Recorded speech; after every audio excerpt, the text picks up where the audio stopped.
Saya berharap kalau bicara tentang Sumatera Barat harusnya dihadirkan pejabat di Jakarta kan juga ada gitu ya perwakilan Pemda.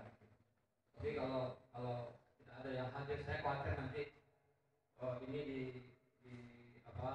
dipahami betul seperti itu Sumatera Barat heboh lagi nanti.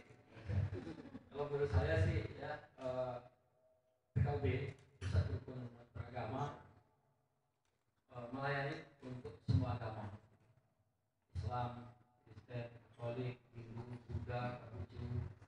Ini akan lahir lagi keharian, akan muncul lagi mungkin beberapa agama nanti, agama itu disepakati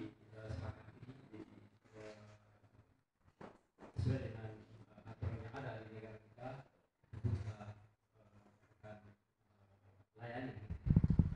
Agama ini tugasnya adalah memfasilitasi agama dari agama apapun. Bapak Ibu yang dihormati, dari sisi regulasi kita sudah paham semua ya, kalau Undang-Undang Dasar 1945 itu menjamin semua umat, semua masyarakat kita untuk memeluk agama apapun yang dia yakininya gitu ya, dan beribadah menurut agama dan kepercayaannya.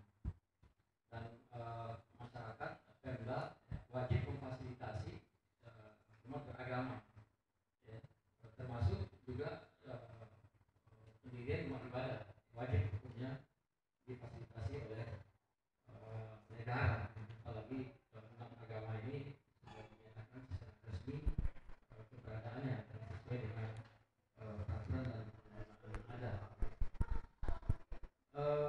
Bapak Ibu yang dihormati, isu-isu yang berkembang selama ini, konflik-konflik yang terjadi selama ini, kalau saya sih melihat sebagian masyarakat kita belum memahami secara komprehensif aturan-aturan yang ada. Misalnya peraturan bersama Menteri Agama dan Menteri Dalam Negeri nomor 9 dan 8 tahun 2006. Prinsip dari PBN ini adalah musyawarah. Dalam pendirian rumah ibadah misalnya, ya di situ ditekankan agar membentuk panitia pendirian rumah ibadah.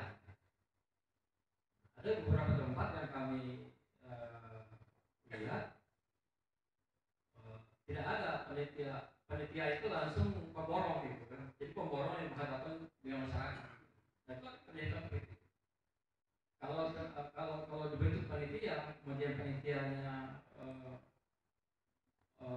bermusyawarah dengan masyarakat, dengan tokoh-tokoh terkait, tokoh agama, tokoh adat, saya kira tidak ada masalah. Bahkan termasuk di Sumatera Barat itu juga sudah banyak gereja. Kita lihat di Pasaman Barat misalnya, di daerah-daerah heterogen, itu sangat toleran masyarakatnya gitu. Tapi ada juga berdasarkan kalau masyarakat setempat itu kita tanyakan, ya, misalnya yang di situ 100% Muslim misalnya, oke. Kalau kita ditanya di situ, apakah Anda bersedia menerima pendirian gereja di tempat Anda? Itu pasti jawabannya tidak. Apakah Anda saling berkunjung ke agama lain? Dan dia akan melakukan itu gitu.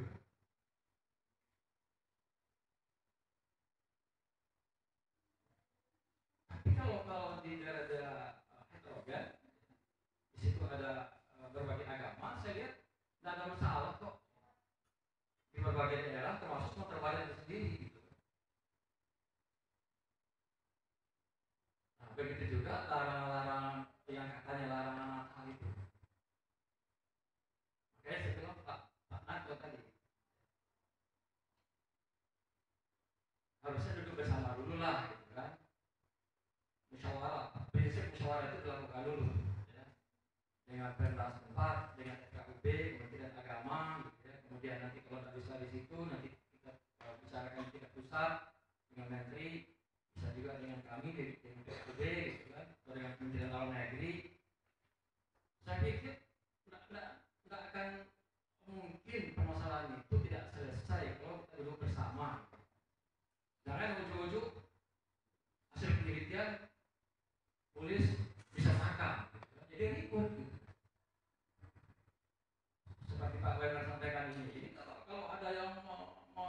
share ini ribut lagi nih, dianggap semua Sumatera Barat itu seperti itu gitu kan. Padahal itu yang kami tahu misalnya di Tanah Datar itu juga kami turun ke lapangan, tidak ada masalah kok tempat masyarakat di sana beribadah gitu. Kalau ada masalah kami kan turun dulu ke sana gitu. Tapi informasi itu ada dapat. Di pusat itu ada. Saya baru tahu dari Pak Bendera saja. Saya tanya lagi Pak, iya apa enggak gitu kan. Jadi kita juga hati-hati juga menerima informasi sepihak. Jadi kita harus klarifikasi dulu ke lapangan seperti apa gitu kan. Kalau memang terjadi itu kita duduk bersama. Dalam PBM ini kan masyarakat itu tokoh-tokoh, tokoh agama, tokoh adat.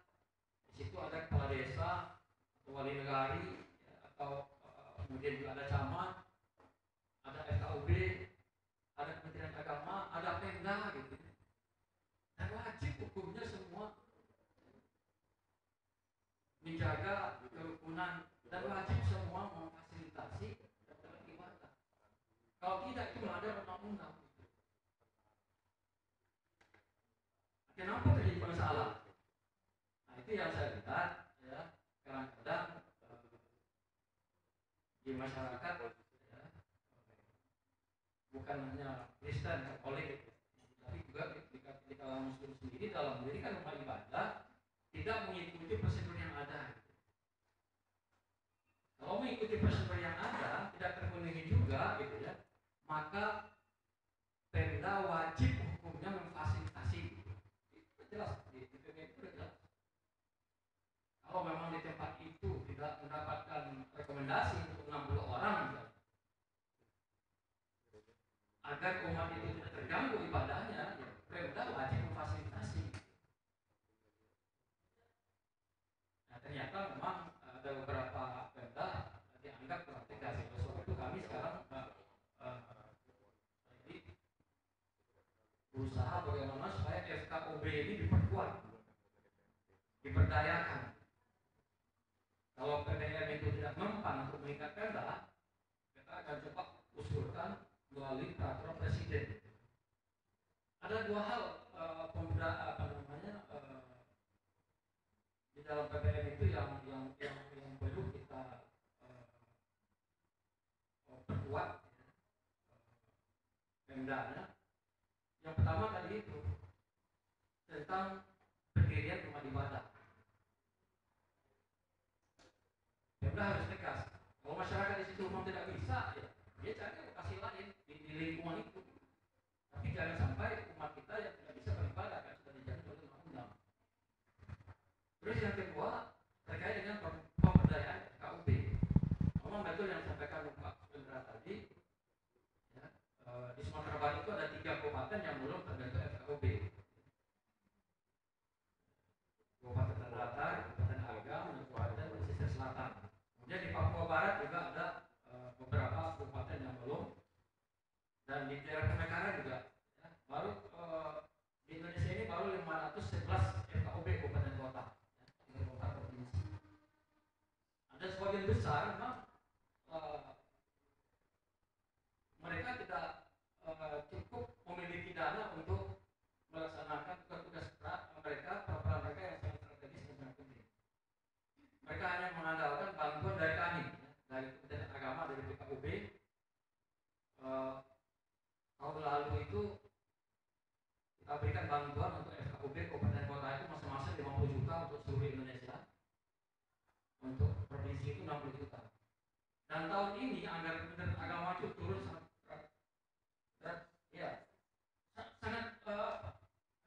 drastis ya, anjlok gitu, 50%, bukan 40%, karena PKUB ini anggarannya masuk dalam sektor agama.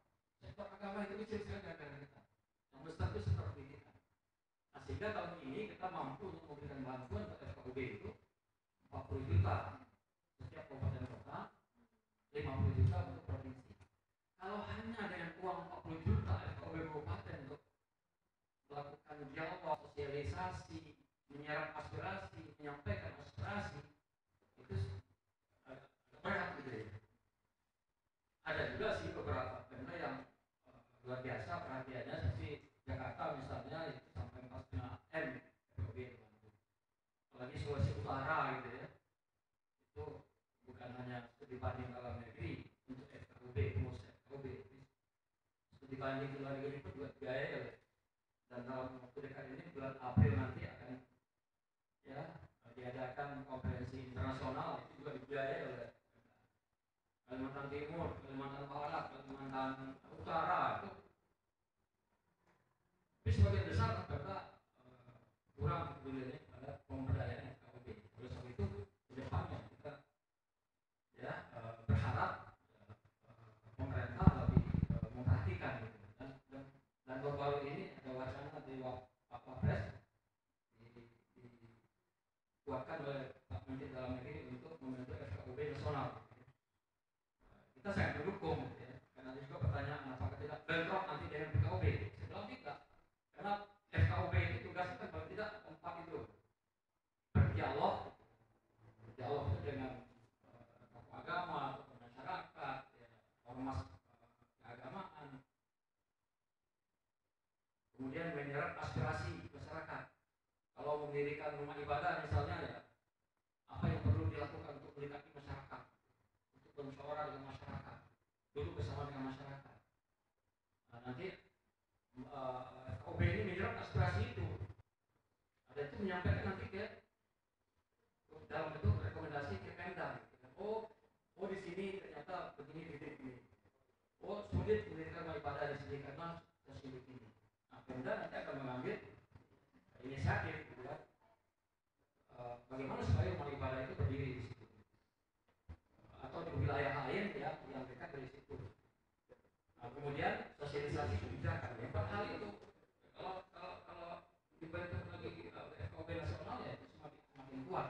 Tetapi ya dengan harapan kita supaya pemerintah lebih peduli untuk memberdayakan FKUB, supaya kerukunan, merawat kerukunan, memelihara kerukunan itu betul-betul bisa terwujud di lapangan. FKUB ini memang merupakan garda terdepan dalam menghadapi berbagai permasalahan di masyarakat.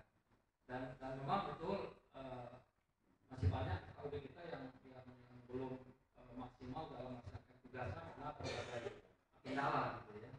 Itu yang tahun ini kita fokus ke regulasi pembentukan itu. Jadi sekali lagi kalaulah masyarakat kita memahami regulasi yang ada gitu ya, PPM itu tidak ada masalah. Karena prinsipnya sekali lagi itu dilakukan musyawarah. Kenapa ini sudah punya gereja, sudah punya IMB di renovasi ribut. Kita juga belum tahu gitu kan, apakah misalnya untuk renovasi itu berbeda dengan IMB yang diterbitkan gitu kan, atau untuk mendapatkan IMB itu tidak mau mengikuti prosedur yang ada.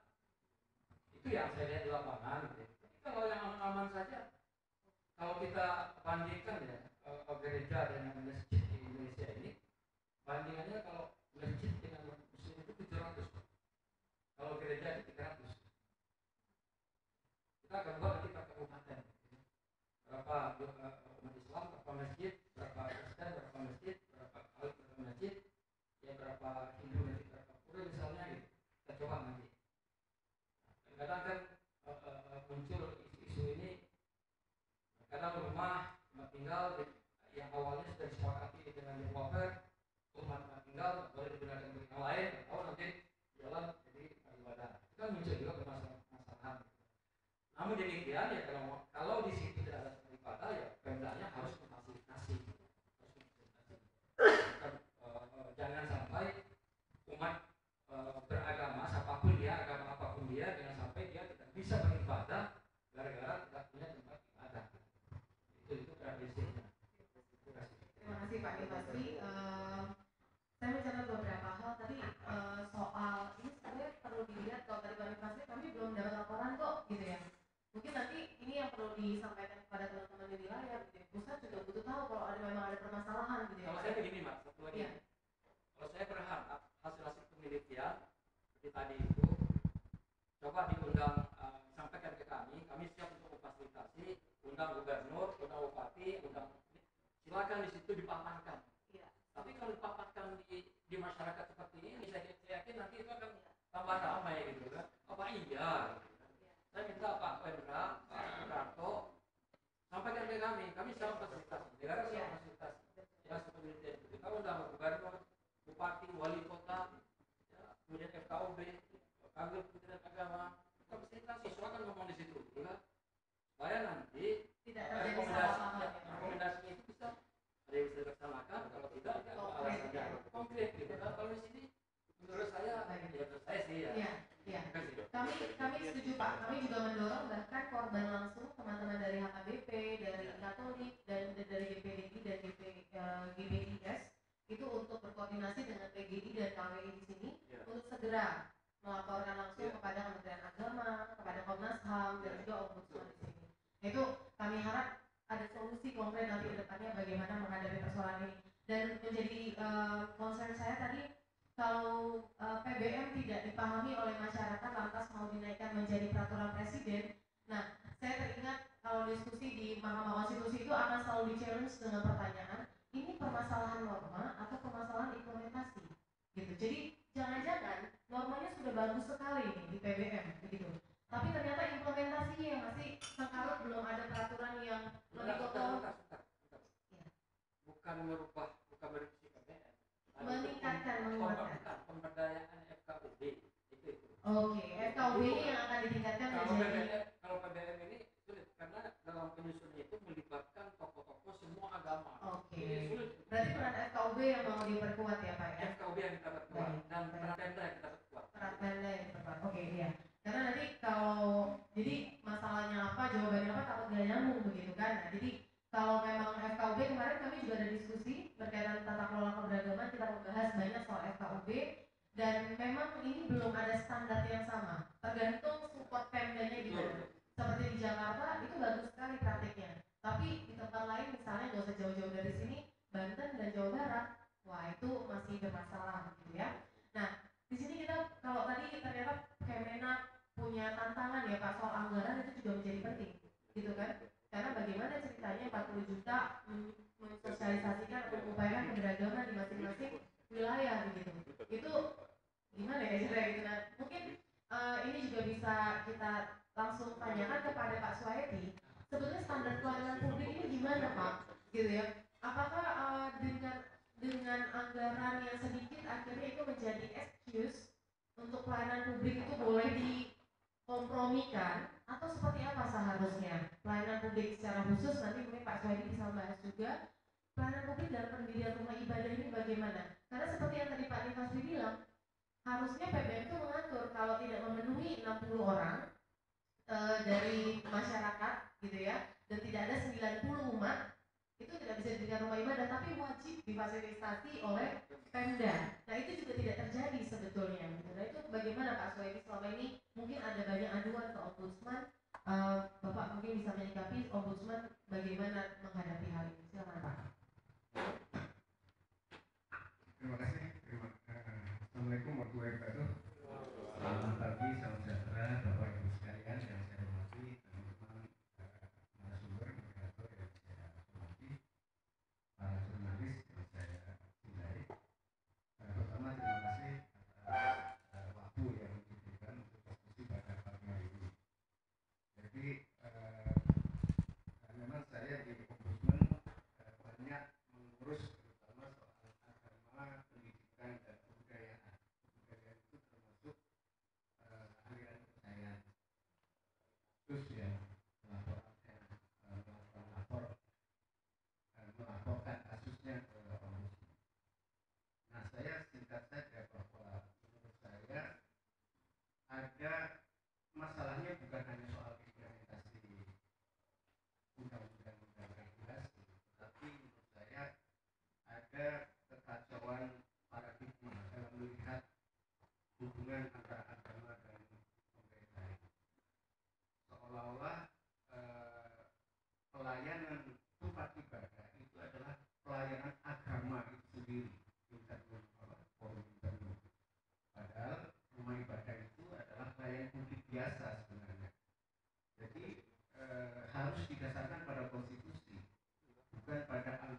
regulasi tentang pelayanan publik pada umumnya, tidak ada spesial kalau ini karena agama maka harus dibedakan.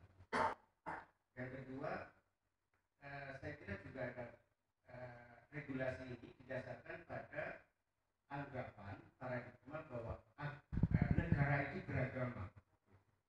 Ini agak susah ya, bagaimana agama beragama. Saya kira ini menjadi pengertian umum. Maka seolah-olah negara itu bisa melakukan apa saja terhadap agama dan harus beragama. Dalam arti bahwa seharusnya kalau ingin didefinisikan bahwa agama negara itu beragama, justru harus melayani warga negaranya yang beragama itu, bukan membatasi. Sekarang masih banyak regulasi yang membatasi, mengawasi, mencurigai terhadap agama dan kepercayaan. Misalnya undang-undang kejaksaan masih ada pakem-pakem di mana negara memberikan atau pemerintah memberikan otoritas kepada pejabat tertentu untuk mengawasi kelompok tertentu. Kemudian juga jumlah agama yang dalam anggapan banyak orang sekarang seolah-olah, atau bahkan saya banyak membaca para peneliti internasional tentang Indonesia itu mendefinisikan atau menganggap bahwa Indonesia hanya mengakui 6 agama.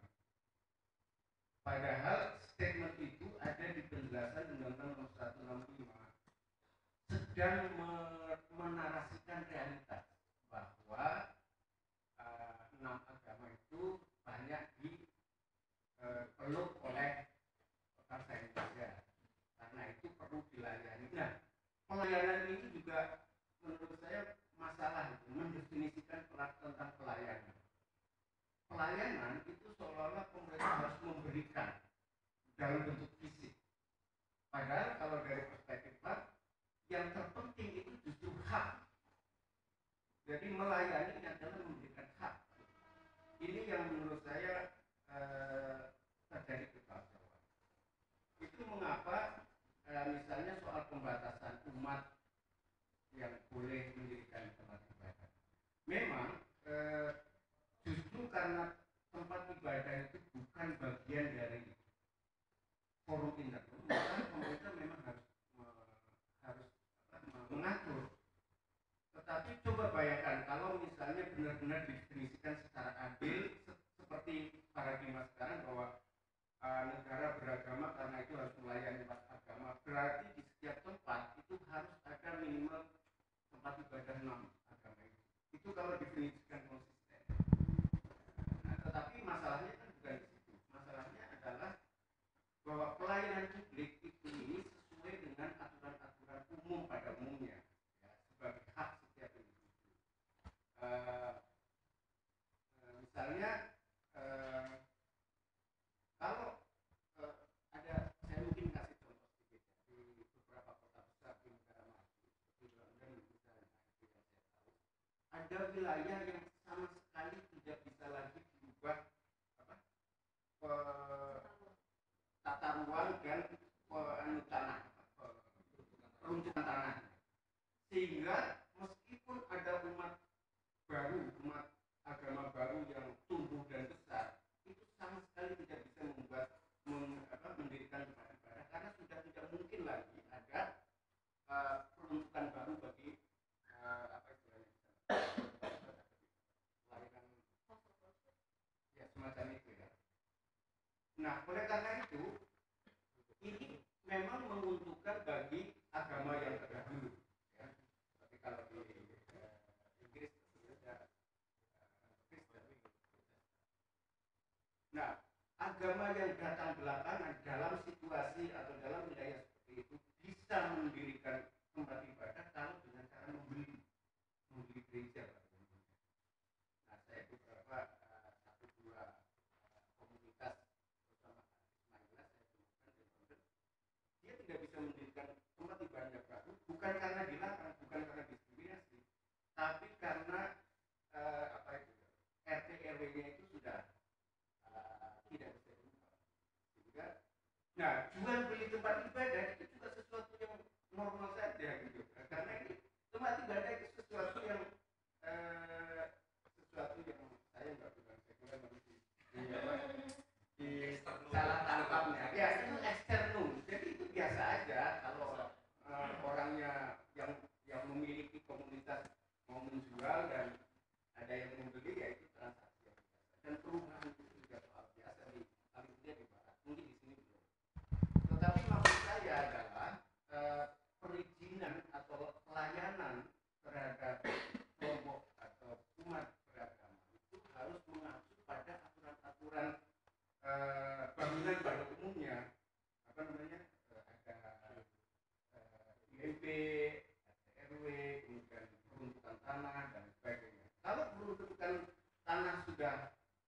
tidak bisa memungkinkan, nggak boleh buat. Ada pasal di PBM itu yang menurut saya sangat penting yang tadi, bahwa kalau ada komunitas agama yang tidak bisa mendapatkan tempat ibadah, maka pemerintah wajib memfasilitasi. Nah, memfasilitasi ini bukan berarti memberikan hak milik, tapi memberi fasilitas, menyediakan tempat. Nah, karena itu kelompok beragama juga harus bisa memahami bahwa dalam situasi tertentu aturan yang seperti ini ya, beberapa kelompok harus mau bersharing, sharing dengan kelompok lain ketika aturan-aturan itu sudah tidak bisa ditembus. Jadi saya tidak setuju misalnya orang yang mengatakan bahwa tempat ibadah tidak perlu diatur. Saya ini malah saya ingin mengatakan bahwa masalah tentang tempat ibadah yang sekarang ini bukan hanya menimpa teman-teman Kristen Katolik dan lainnya, tapi juga Muslim misalnya yang di Minahasa.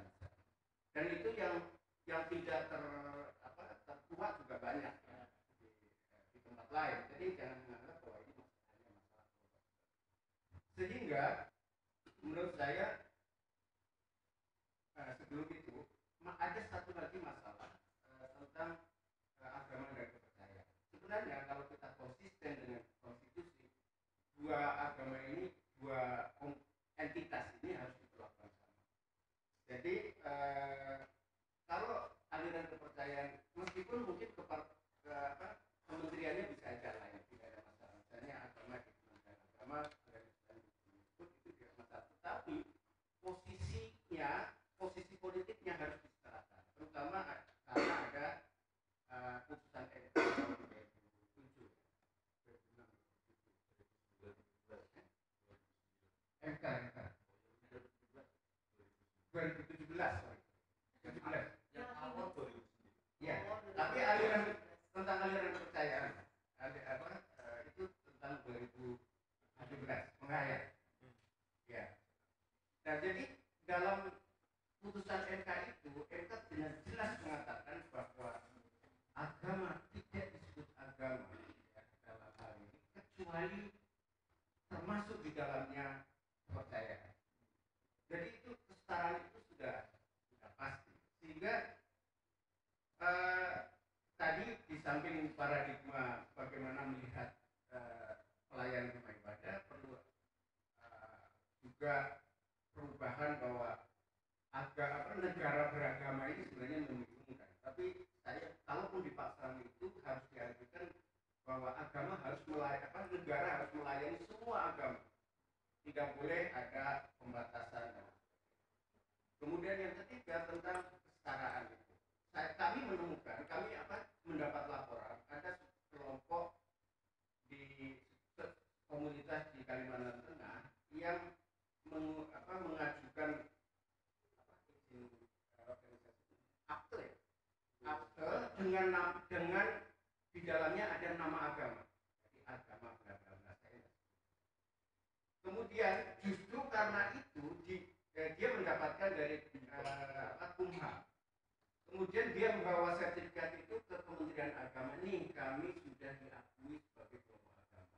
Oleh Kementerian Agama ditolak karena agama yang disebut di situ tidak bagian dari 6 agama. Kemudian kelompok itu mencoba ke Kementerian Pendidikan melaporkan bahwa kami ditolak di agama, kami mau deh dianggap sebagai aliran kepercayaan. Di Kementerian Pendidikan dijawab bahwa kami tidak bisa karena kami nomenklatur kami hanya melayani aliran kepercayaan. Jadi ada orang atau kelompok komunitas yang stateless, kalau saya bilang secara agama ya, stateless, karena tidak ada satupun kementerian atau bagian dari pemerintah yang mau melayani secara dia sebagai warga negara apapun agamanya mestinya harus dilayani. Jadi ada problematika yang seperti ini sehingga mengacukan semua hal dalam pelayanan. Saya kira realitas pelayanan keagamaan sekarang ini lebih didefinisikan dan memberikan kepada mayoritas. Mayoritas yang saya maksud bukan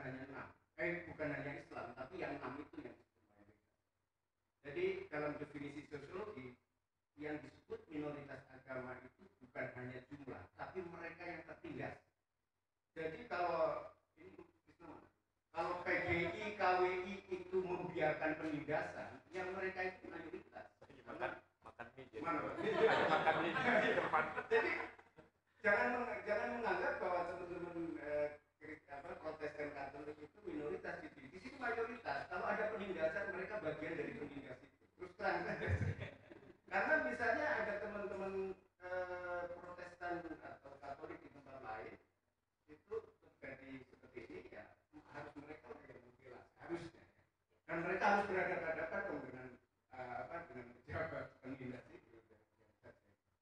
Jadi menurut saya memang harus ada perubahan paradigma. Pertama karena lahirnya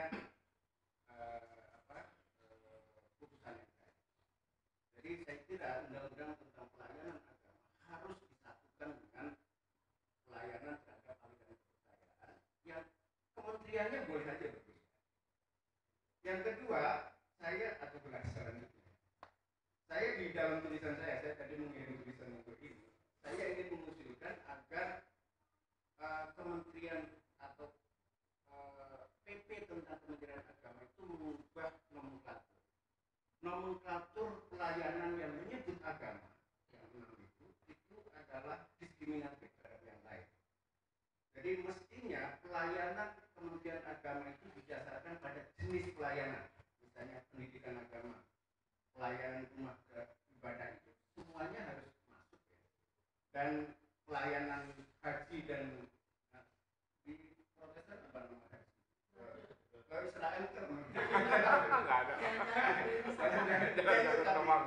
Tapi realitasnya ada teman-teman kalau ini ada bahkan pakai dana negara ya, dana pemerintah ya di bagian Sulawesi. Itu banyak coy. Orang FKP juga itu pakai dana negara ke Yerusalem ibadah gitu. Iya, jadi realitasnya ada sehingga haji dan ini sebenarnya kalau haji kan harus pakai dana sendiri ya.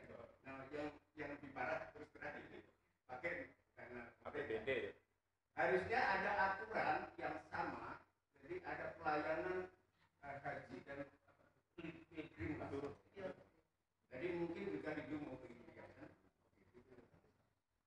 Jadi sebenarnya pemerintah dalam hal ini melayani dalam arti hak, kesamaan hak dan kesempatan, tentu dengan regulasi. Tadi itu bisa saja diberi batasan sebuah wilayah yang sudah tidak memungkinkan lagi. Misalnya di perumahan itu fasum itu kan tidak mungkin 6 agama ada semua.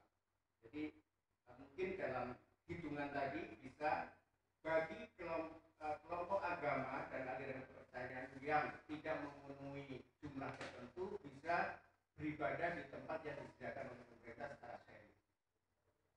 Nah, memang rumitnya kalau tempat ibadah dikaitkan dengan kolektif. Jadi yang saya maksud ini guyon ya dengan bikin hati. Jadi maksud saya kolektif itu bisa juga ini dengan ibadah bukan tempat ibadah. Bisa saja kan mengumpulkan kolektif ketika beribadah di tempat yang disediakan oleh pemerintah. Jadi menurut saya izin terhadap tempat ibadah misalnya tidak diperlukan kepada agama lain karena itu akan pasti akan terjadi pertentangan. Izinnya ya kepada pemerintah dengan aturan yang jelas gitu. Kalau 90 itu misalnya persyaratan minimal ada anggota jemaat 50 atau 60 ya itu yang betul pemerintah bukan dari yang lain. Pemerintah punya AKP, punya macam-macam. Jadi diputuskan aja bahwa ini sudah memenuhi syarat untuk mendirikan kalau dia punya tanah yang peruntukannya untuk itu. Itu aja, terima kasih. Terima kasih banyak Pak Soedi. Beberapa poin pentingnya di sini implikasi dari negara beragama seharusnya negara melayani semua agama dan bahkan poin yang tadi pasca MK 2017 agama di sini tidak boleh diartikan hanya 6 agama melainkan juga ada kepercayaan di dalamnya. Dan tadi ada beberapa syarat konkret yang menurut saya itu menarik untuk ditindaklanjuti ya. Dalam artian misalnya nomenklatur di Kementerian Agama, nah itu nanti pembicaraan bisa dilanjutkan lebih serius lagi begitu ya. Dan mencatat soal dalam definisi sosiologi sebetulnya agama minoritas itu nggak cuma soal jumlah, karena memang konstitusi nggak kenal mayoritas minoritas kan, tapi bagaimana di situ yang tertindaslah yang minoritas. Akan beda konteksnya di Indonesia bagian barat, tengah, dan timur. Itu semua beragam kondisinya. Terima kasih banyak Pak Suwaidi. Semoga kita bisa nanti diskusinya bisa tajam ya berkaitan dengan hal tersebut. Nah sekarang kita mau lihat bagaimana nih. Tadi sebenarnya Pak Suwaidi sudah mulai menyerempet soal arah hak begitu ya. Melayaninya bukan melayani fisik tapi melayani hak gitu. Bicara hak, Komnas HAM ini jagonya sebetulnya. Dan yang saya tahu LBH Jakarta, LBH Padang, dan teman-teman lain sudah banyak kali melaporkan dan mengadukan persoalan ini ke Komnas HAM. Nah, dari sisi Komnas HAM sendiri, bagaimana menyikapi hal tersebut? Silakan saya. Ya, terima kasih. Assalamualaikum warahmatullahi wabarakatuh. Selamat siang dan salam sejahtera untuk kita semua. Saya langsung. Sebelum menjawab tadi, saya penting untuk kami Komnas HAM penting untuk mengingatkan kembali ada putusan Mahkamah Konstitusi. Ini putusan pertama kan yang men-challenge hubungan atau tata aturan negara dan agama. Itu PNPS nomor 1 tahun 65. Kebetulan waktu itu saya bukan orang Komnas ya. Saya lawyernya waktu itu di sana. Salah satu penggugatnya adalah almarhum Gus Dur. Nah, terus ketua Mahkamah Konstitusinya sekarang mengambil kebijakan, yaitu Pak Mahfud MD. Diplok di sini kalau kita mau ingatkan. Dalam putusan itu ada satu hal yang sangat mendasar. Jadi sangat mendasarnya begini. Saya nggak ngomong putusannya tapi ngomong pertimbangan. Kalau putusannya cuma satu kalimat aja bahwa PNPS dikatakan tidak sesuai lagi dengan perkembangan zaman dan harus direvisi. Tapi karena Mahkamah Konstitusi tidak punya kapasitas untuk melakukan revisi, makanya didorong untuk melakukan revisi. Oleh karenanya permohonan terhadap PNPS waktu itu ditolak. Tapi ada yang menarik di situ. Di samping ngomong revisi tidak sesuai dengan perkembangan zaman, gelar demokrasi Indonesia dan sebagainya. Pertimbangannya begini. Yang pertama adalah membaca ulang soal 6 agama. Jadi dipertegas dalam pertimbangan dalam putusan tersebut bahwa itu di penjelasan yang menyebutkan tadi persis yang dikatakan oleh Mas Suhaidi bahwa dalam prakteknya memang paling banyak 6 agama itu yang dianut oleh masyarakat Indonesia. Namun yang lain masih diakui. Itu kalimat persisnya. Jadi intinya di situ paragraf nomor sekian, habis itu disambung lagi dengan paragraf yang lain. Namun demikian Zoroaster macam-macam tetap dilakukan. Kan disebut-sebut Zoroaster dan sebagainya. Itu dalam penjelasan umum. Nah, dalam putusan tersebut begini bilangnya. Pertimbangan dari hakim yang pertama adalah diakui bahwa ada praktek diskriminasi terhadap kelompok penghayat kepercayaan. Nah, praktek diskriminasi ini harus dihapus dan dinyatakan salah dan harus dihapus. Nah, bagus juga putusan waktu itu karena biasanya ngomong salah dan tidak salah itu bukan pengadilan pidana, pengadilan umum itu bukan konstitusi itu disebut dalam pertimbangan itu mengatakan bahwa praktek yang selama ini diskriminatif yang dialami oleh penghayat kepercayaan adalah praktek yang salah dan harus dihentikan. Itu nggak ada putusan eksekutorial kayak begitu kalau tidak di pengadilan biasa. Ini pengadilan konstitusi yang biasanya ngukurnya adalah ngukur norma. Itu tegas itu di situ. Yang kedua begini, bahwa ya kan dalam penjelasan PNPS itu memang ada 6 agama resmi gitu ya. Ini 6 agama yang dianut gitu. Nah, itu tidak menjadikan agama-agama yang lain maupun kepercayaan di Indonesia mendapatkan hak konstitusional yang sama. Dari itulah didorong untuk melakukan revisi. Jadi jantungnya PNPS itu salah satunya pilar kenapa kok penting yang ngomong soal meletakkan di mana sih agama-agama itu di mata negara, di mana kepercayaan itu di mata negara. Nah, putusan PNPS tahun 2009 nanti bisa dicek oleh teman-teman sendiri, itu meletakkan semuanya setara dan minta aturan itu direvisi karena tidak setara. Nah, sampai detik ini nggak ada revisinya.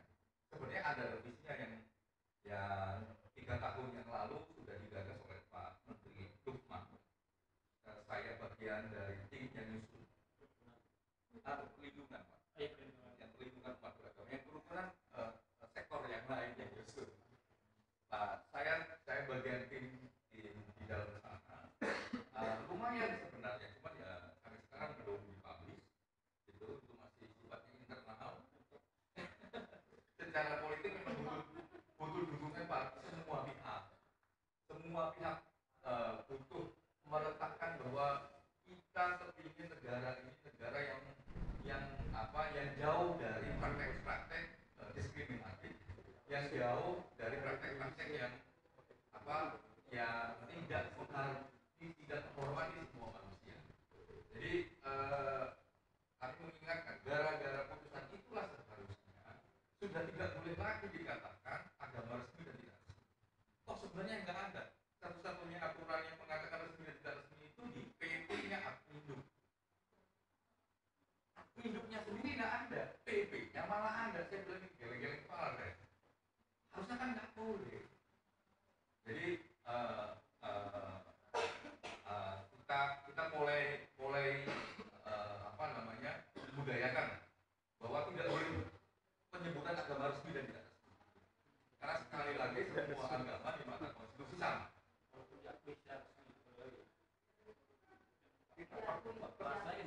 Pertanyaannya kalau diakui secara resmi, kita uji ya, keresmian itu dalam hukum administratif harus ada keputusan. Memang ada keputusan Islam diakui secara resmi.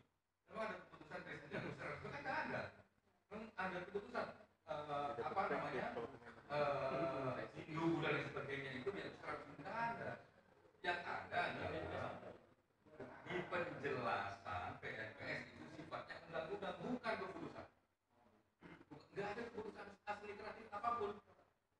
Kan kalau resmi dan tidak resmi, ya harus ada keputusan administratifnya, kan nggak ada. Pengakuan itu dalam penjelasan PNPS yang oleh Mahkamah Konstitusi tahun 2009 itu dirubah karena normanya tidak norma yang setara. Yang kedua, diakui juga ada praktek diskriminasi, walaupun waktu itu disebutkan dengan sangat jelas karena banyak para pihak yang juga dari penghayat, praktek diskriminasi terhadap penghayat kerjaan terjadi dan harus dihentikan. Itu dalam putusan MK, pertimbangannya ya, dalam pertimbangan putusan MK tahun 2009. Coba dicek.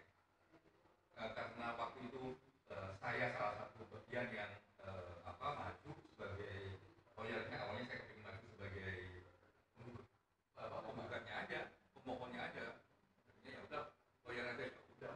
Ini saya cukup detail memahami itu. Makanya untuk mengurangi, gitu ya, untuk mengurangi kalau katanya Mas Suhaidi bahasanya lebih positif, gitu, untuk menciptakan satu ruang perlakuan yang sama, terutama dalam konteks pelayanan publik dan sebagainya. Ayolah kita kurangi penggunaan bahasa bahwa ini resmi dan tidak resmi. Keresmiannya nggak ada sebenarnya kalau kita tertib dalam hukum administrasi. Ya. Kalau dalam konteks putusan Mahkamah Konstitusi, clear Mahkamah Konstitusi sudah mengatakan bahwa semua harus diperlakukan sama. Nah, kalau semua harus diperlakukan sama, tapi dalam prakteknya kita masih menyebut yang satu resmi dan tidak, itu perlakuannya tidak sama. Nah, kita tidak tertib untuk menjalankan putusan Mahkamah Konstitusi. Itu poin penting yang menurut saya secara paradigma agar ini semua bisa berjalan dengan bagus. Saya yakin kalau tidak ada statement itu, tidak ada resmi dan tidak resmi, karena ini salah satu yang dalam benak kita semua itu selalu diajarkan, selalu diingatkan, sehingga ada pembedaan sejak awal. Nah, kalau ini terus-menerus terjadi, saya nggak yakin PKUB akan bisa bekerja dengan maksimal. Tapi kalau itu tidak ada, saya yakin pekerjaannya tinggal 50%. Benar nggak? Karena itu akar masalah sejak awal. Karena menganggap karena ini resmi, semua bentuk aksesibilitas pelindungan oleh negara ya dia hanya bisa diakses dengan pintu lebar oleh yang 6 ini. Yang tidak dihitung 6 ya susah, jalannya sempit atau jalannya melingkar-melingkar gitu. Nah, ayo kita dorong mulai tidak menggunakan lagi kata-kata ini resmi dan tidak resmi. Nah, kami mendorong nih mumpung Pak Mahfud sebagai Menko Polhukam karena beliau waktu itu ketua majelis hakimnya dan beliau juga waktu itu ketua MK sekaligus ketua majelis hakimnya, mengingatkan kembali untuk kasihlah aturan surat edaran Menko Polhukam untuk seluruh jajaran di sana agar tidak menggunakan resmi dan tidak resmi. Gunakan kalau kata agama agama. Jadi menghindari itu untuk mencegah tindakan diskriminasi berikutnya. Nah, gara-gara ini juga dalam pantauan Komnas, praktek-praktek diskriminasi termasuk dalam konteks tempat ibadah juga bergulir. Sehingga merasa kalau dia adalah yang diakui, gitu ya, agama yang diakui oleh negara, dia yang boleh menentukan tata ruangnya, dia yang boleh menentukan peruntukannya, kan repot jadinya. Nah, itu banyak yang terjadi. Itu satu poin. Poin kedua begini, beberapa waktu yang lalu soal rumah ibadah ini adalah soal yang paling menonjol dalam konteks kebebasan beragama dan berkeyakinan minimal 3-5 tahun terakhir ini. Efeknya tidak hanya soal bangunan, efeknya adalah soal perilaku hidup, dan ini yang lebih bahaya. Awalnya saya nggak perhatian, misalnya ini contoh, awalnya saya nggak perhatian bahwa masuk air ini berbeda dengan saya, ya kan? Ya kita biasanya biasa-biasa aja. Kalau istri beliau butuh garam ya datang ke rumah, saya butuh wedang kopi ya saya datang ke rumah, enak gitu. Tapi gara-gara ada soal rumah ibadah, saya baca berita macam-macam, jadi saya sentimen. Dan itu sentimennya dibangun terus-menerus. Jadi soal rumah ibadah jangan hanya dipandang soal bentuk fisiknya, efeknya, tapi juga sikap, semakin tumbuh kembangnya sikap-sikap intoleran. Nah, ini yang jauh berbahaya. Atas dasar ini, nambahin apa yang tadi disampaikan oleh Pak Suhaili, oleh Pak saya selalu salah ini di Fasri, soal bahwa sebenarnya negara bertanggung jawab untuk memastikan semua orang beribadah, gitu ya. Nah, ini yang harus kita tinjau ulang, bahwa aturan soal PBM itu apakah memang tunduk pada doktrin pelayanan publik yang umum, apakah dia spesifik. Saya sih mendorongnya dari dulu memang doktrin pelayanan umum yang biasa. Karena apa misalnya? Kalau tadi soal tata ruang, kalau dalam konteks asasi manusia ada sisi yang lain. Tidak boleh ada rumah ibadah yang didirikan untuk siapapun itu. Kalau di situ memang membahayakan umatnya sendiri. Di tempat uranium yang lagi bocor, makanya pasti nggak boleh. Misalnya begitu dalam konteks kesehatan. Dalam konteks kesehatan yang lain, tata bangunannya misalnya, jamin nggak pencahayaannya bagus sehingga orang yang beribadah itu nggak kena TBC misalnya. Kan itu kan harusnya tunduk pada doktrin-doktrin publik, tidak tunduk pada semata-mata soal ibadah. Kita nggak ingin campur soal ibadah, yang mau dia ibadah pakai apa, nggak usah cahaya, lampunya kurang, macam-macam, enggak. Ya itu terserah masing-masing pokoknya. Tapi dalam konteks bangunan dia harus tunduk pada doktrin umum di publik. Karena tugas negara memang itu jangan sampai ada bangunan yang malah mencelakakan pemilik bangunannya sendiri.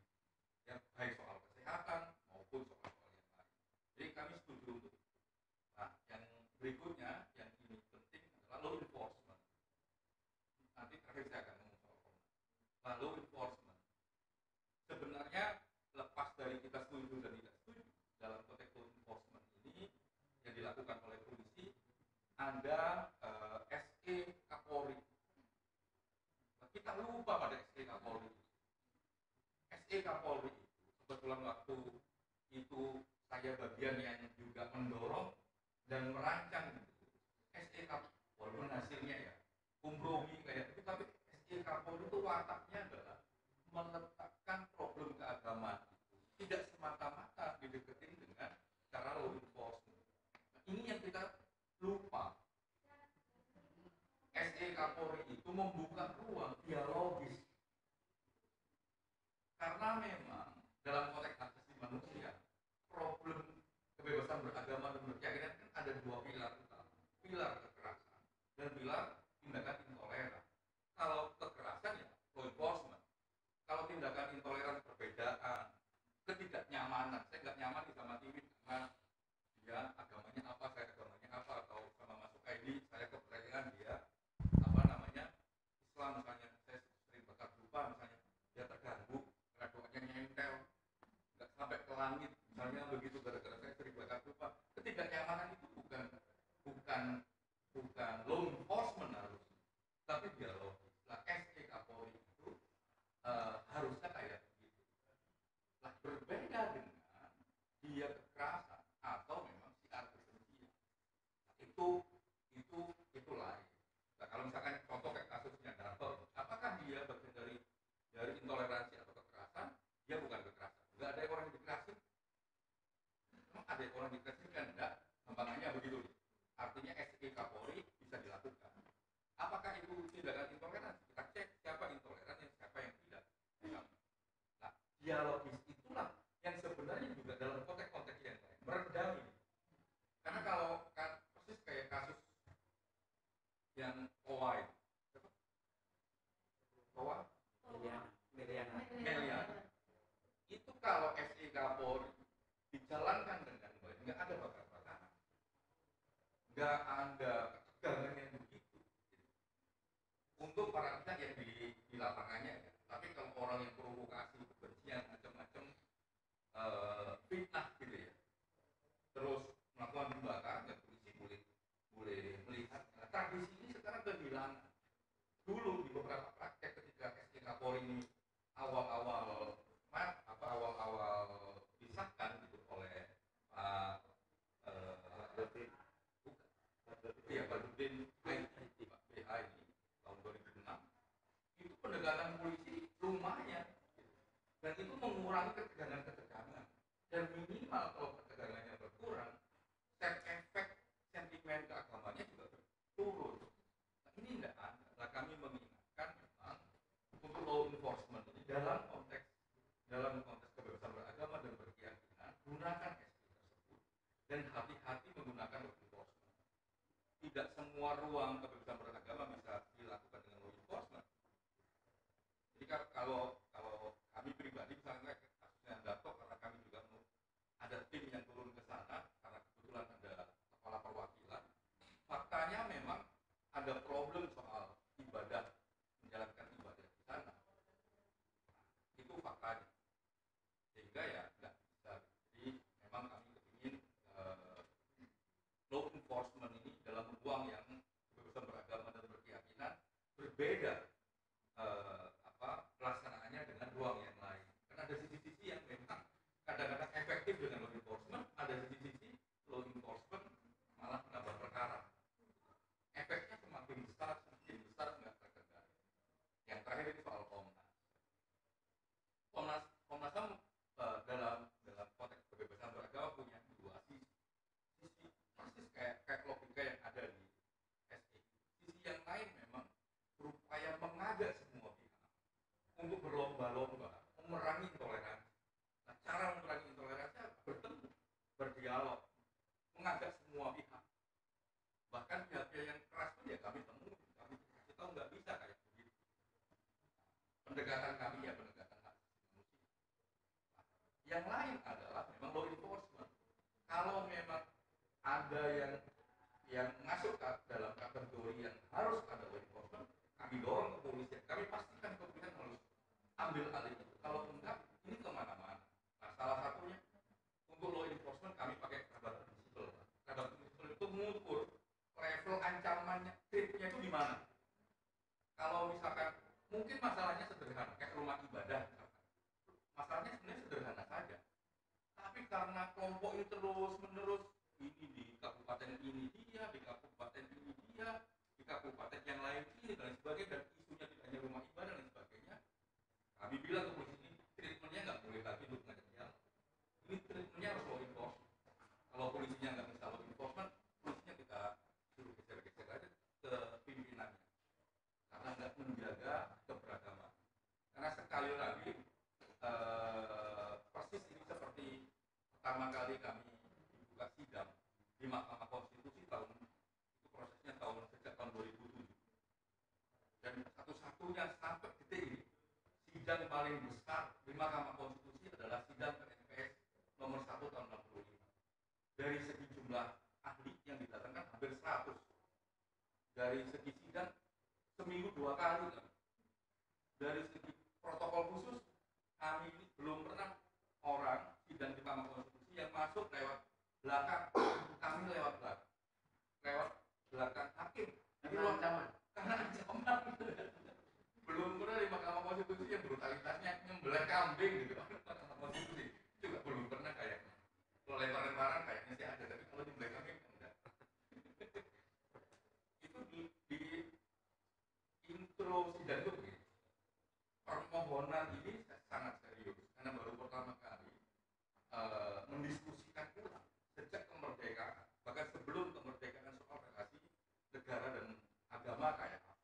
Makanya kalian harus serius semua, karena apapun putusannya itu menjaga kebangsaan kita, menjaga negara ini. Oleh karenanya saya tutup pengantar dari saya dengan cara laksanakan putusan MK tahun 2009 yang meletakkan kesamaan agama dan kepercayaan dalam status yang sama, dalam perlakuan yang sama. Terima kasih. Mari kita beri tepuk tangan kepada 4 narasumber kita. Luar biasa semuanya, dan saya rasa tadi poin penting dari Mas Anam, saya jadi mau baca lagi putusannya tuh. Meski pernah baca tapi kayak pengen baca lagi, karena ternyata ini satu hal di mana persoalan kita mensinkronkan putusan-putusan Mahkamah Konstitusi dengan law making proses yang ada hari ini dan dengan praktek-praktek yang ada di lapangan gitu ya. Terlebih lagi dalam diskusi kita ini meletakkan kembali posisi agama dan negara itu menjadi sangat penting begitu. Dan kalau tadi Mas Anam menyampaikan, ternyata saya juga waktu itu pernah hadir di salah satu sidang PBB, lalu ditanya apa dasarnya Indonesia menyatakan ada 6 agama resmi. Nah, itu nggak ada yang bisa menjawab. Waktu itu pimpinannya Prof.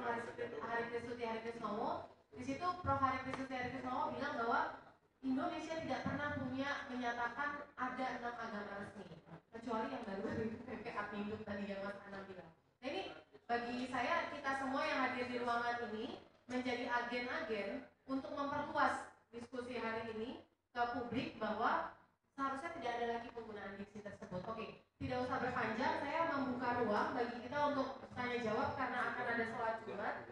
Maka mungkin hanya akan ada 10 menit untuk kita tanya jawab. Saya membuka 1 kali sesi saja untuk teman-teman boleh bertanya. 3 orang penanya saja, silakan mengacungkan tangan jika tidak mengajukan pertanyaan. Silakan. Gitu? Doorstop aja, nggak ada yang mau ngajak pertanyaan, langsung aja nanti ya ke para narasumber. Baik, saya nggak perlu menyimpulkan apa hasil diskusi hari ini karena banyak sekali, tapi saya rasa seluruh narasumber menyepakati bahwa tidak menutup mata hari ini masih banyak persoalan, masih banyak problem. Hanya saja memang ada yang tidak sampai ke pemerintah pusat, dan itu adanya di level wilayah demi wilayah. Dan ini bukan soal Kristen dan Islam, tapi semua agama bahkan dan kepercayaan mengalami pelanggaran kemerdekaan beragama dan berkeyakinan di berbagai level. Tapi tadi poin penting yang menurut saya juga jadi pembelajaran hari ini adalah pendekatan dialog. Tadi Pak Nifasri selalu mengulang-ulang hal tersebut ya. Itu menjadi hal yang sangat penting. Mas Anam juga tadi, Pak Soedi juga menyampaikan hal tersebut. Meski praktiknya di lapangan, Wendra tadi menyampaikan ada yang tidak terjadi juga gitu. Nah, ini harus kita upayakan sedemikian rupa gitu, bahwa dialog itu bukan hanya saat ada masalah, tapi memang itu adalah upaya terus menerus gitu ya Pak. Kenapa FKUB menjadi penting untuk kita perkuat gitu ke depannya mengerjakan fungsi-fungsi ini gitu. Dan tadi juga disampaikan bahwa seluruh narasumber sepakat bahwa penyelesaian terhadap kasus-kasus misalnya rumah ibadah ini kita mesti melihat kembali secara detail, kasus per kasus. Apakah sudah dijalankan sesuai dengan administratifnya atau tidak? Pelayanan publik yang sesungguhnya atau tidak? Karena sesungguhnya rumah ibadah itu bukan bagian dari forum internum, tapi dia bagian dari forum eksternum yang memang harus tunduk pada aturan pelayanan publik dimanapun itu berada. Bahkan kalau Komnas HAM punya sikap, ada lagi standar-standar hak asasi manusia yang harus diperhatikan dalam pembangunan rumah ibadah yang tidak hanya sekedar tunduk pada standar pelayanan publik gitu ya. Ada soal pembatasan dan rabat prinsipal tadi yang Mas Ana bilang, di situ mengatur mengenai kesehatan publik, mengenai keamanan publik dan lain sebagainya. Baik, akhir kata mengenai diskusi memecah sengkarut gitu ya, mencari jalan keluar dari sengkarut tata kelola keberagaman, ada hal yang harus dilakukan baik di level negara, di level organisasi keumatan itu juga penting gitu ya, di level organisasi keumatan dan di level masyarakat itu sendiri banyak PR yang harus kita kerjakan, yaitu lebih terbuka pada perbedaan, mengedepankan dialog, dan kalau tadi salah satu yang saya bilang gak usah banyak-banyak baca berita karena banyak berita soal intoleransi yang justru meningkatkan sentimen kita semakin tersegregasi dan semakin tidak toleran terhadap perbedaan. Itu saja, terima kasih banyak Pak Wendra, Pak Nifasri, Pak Suhaidi, dan Pak Anam. Sekali lagi kita beri tepuk tangan buat kita semua. Saya Pak Ini dari LBH Jakarta, terima kasih untuk Komnas HAM yang sudah menyediakan tempat dan minuman buat kita, dan semoga ke depan kita bisa bertemu lagi di kesempatan yang lebih baik. Terima kasih, selamat siang dan selamat beribadah Jumat bagi yang melaksanakan.